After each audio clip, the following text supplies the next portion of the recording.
Hello friends, મારી ચેનલમાં તમારું સ્વાગત છે. જય ગણેશ, જય શ્રી કૃષ્ણ.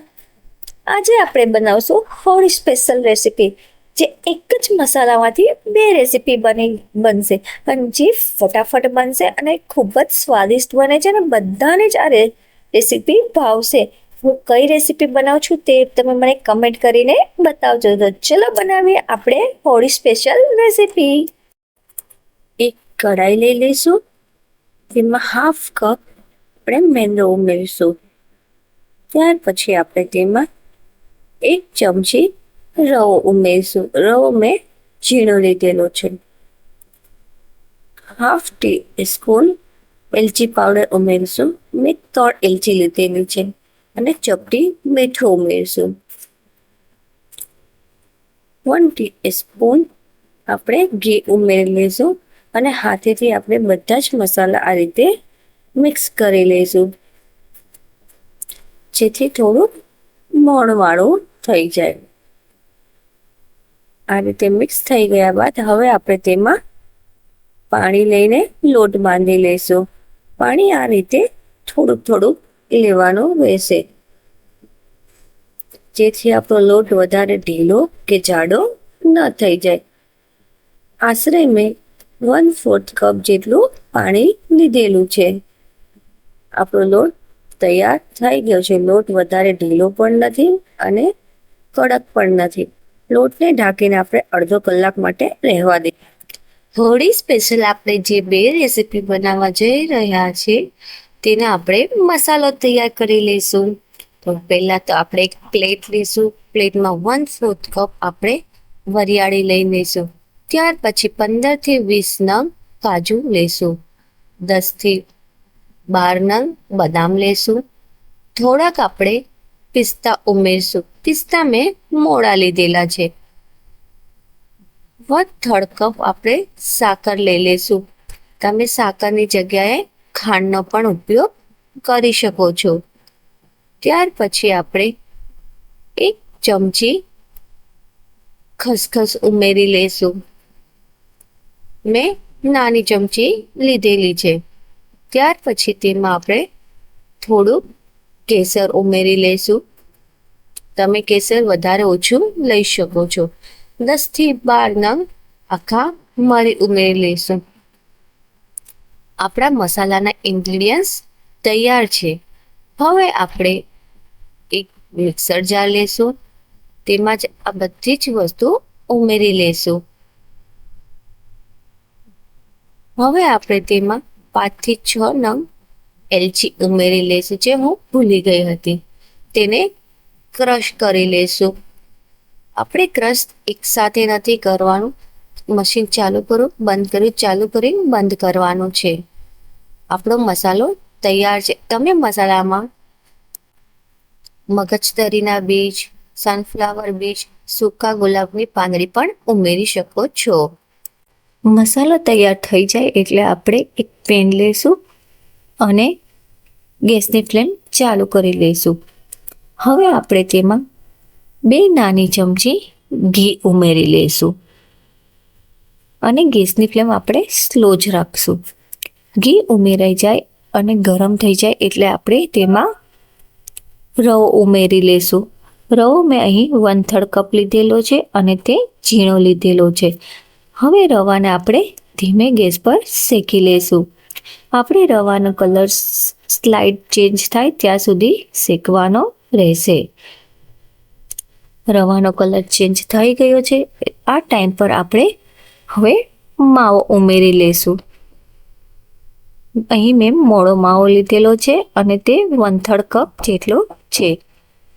માવો અને રવાને મિક્સ થતાં થોડી વાર લાગશે, તો આપણે ધીમે ધીમે કરીને બંનેને મિક્સ કરવાનું રહેશે. ચોટી ન જાય તેનું ધ્યાન રાખશું. નોનસ્ટિક પેન હોય તો વધારે સારું પડે છે. એને આપણે સ્લો ગેસ પર જ રવો અને માવો શેકવાનો રહેશે. હવે ધીમે ધીમે માવો અને રવો મિક્સ થવા લાગ્યો છે. બરાબર, હવે માવો અને રવો મિક્સ થઈ ગયો છે. હવે તેને 2 મિનિટ માટે શેકી લેશું. તેનો કલર પણ ચેન્જ થવા લાગ્યો છે. હવે મિશ્રણ તૈયાર થઈ ગયું છે. તો ગેસની ફ્લેમ આપણે હવે બંધ કરી લઈશું. આપણું સ્ટફિંગ થોડુંક ઠંડુ થાય એટલે આપણે તેમાં આપણે જે વરિયાળી, કાજુ, બદામનો મસાલો બનાવ્યો હતો તે હવે આમાં ઉમેરવાનો છે. તે આપણે 1/3 કપ જેટલો ઉમેરી લેશું. તમે મસાલો વધારે ઓછો ઉમેરી શકો છો. 1/3 કપ આ સ્ટફિંગ માટે બરાબર છે.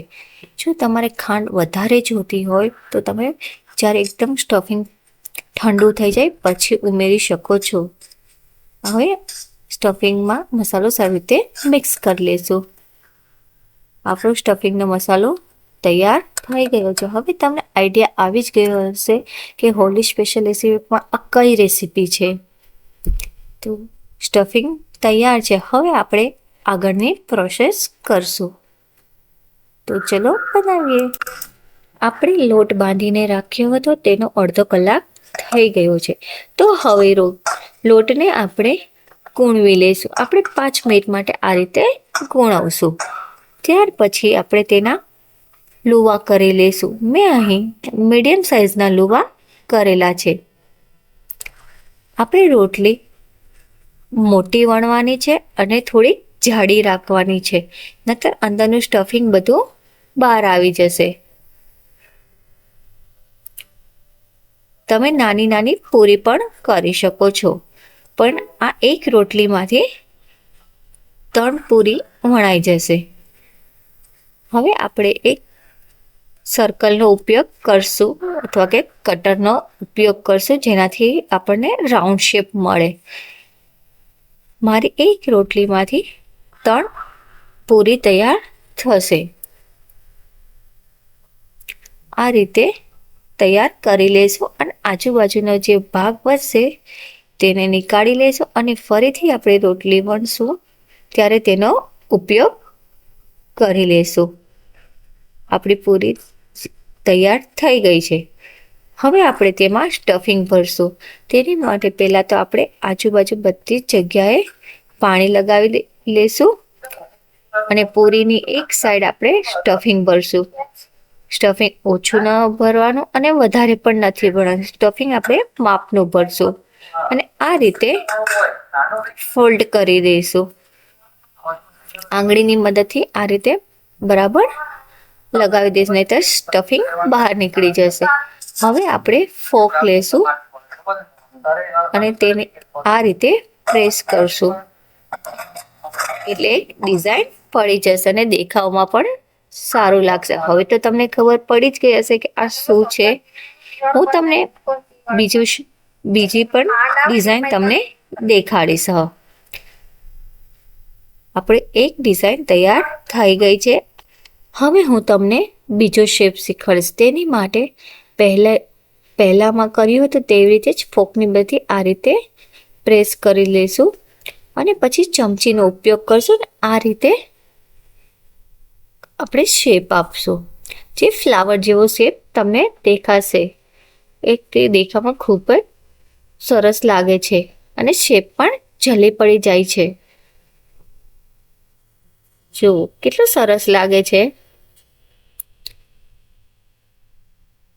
આપણી બીજો શેપ પણ તૈયાર થઈ ગયો છે. આપણી હોલી સ્પેશિયલી પહેલી રેસીપી તૈયાર થઈ છે. હવે તેને ખાલી ફ્રાય કરવાનો જ બાકી છે. તો હવે તેને આપણે ફ્રાય કરી લઈએ. એક કઢાઈમાં તેલ લેશું અને ગેસની ફ્લેમ ચાલુ કરશું. તેલ ગરમ થાય એટલે આપણે તેમાં ગુજિયા ઉમેરી લેશું. ગુજિયાને આપણે સ્લો ફ્લેમે તળવાના છે. ગુજિયામાં થોડુંક તેલ ગરમ થાય ત્યારે જ આપણે તેમાં ફ્રાય કરવા નાખી દઈશું, જેથી તે ધીમે ધીમે ફ્રાય થવા માંડે એટલે અંદરથી તે કાચા ન રહી જાય. તેનો કલર ચેન્જ થવા લાગ્યો છે. ડાર્ક બ્રાઉન કલર ના થાય એટલે આપણા ગુજિયા તૈયાર થઈ ગયા છે. ગુજિયા આવી રીતે ફૂલેલા જ હોવા જોઈએ. હવે આપણે હોળી સ્પેશિયલ બીજી રેસીપી બનાવશું. તેની માટે એક પેન લઈશું. તેમાં આપણે 1 મગ દૂધ ઉમેરી લઈશું.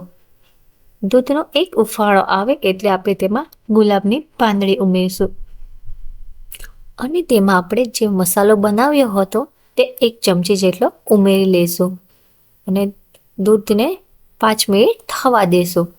આપણી ઠંડાઈ તૈયાર છે. ઠંડી પડે એટલે બરફ સાથે તેને સર્વ કરશું. હોળી સ્પેશિયલ આપણી બંને રેસીપી તૈયાર થઈ ગઈ છે અને આ રેસીપી ખૂબ જ સ્વાદિષ્ટ બની છે. તો જરૂરથી તમે આ ટ્રાય કરજો. આ રેસીપીનું નામ છે ગુજિયા વિથ ઠંડાઈ. જો તમને રેસીપી ગમી હોય તો લાઈક, શેર, સબસ્ક્રાઈબ કરજો. Thank you.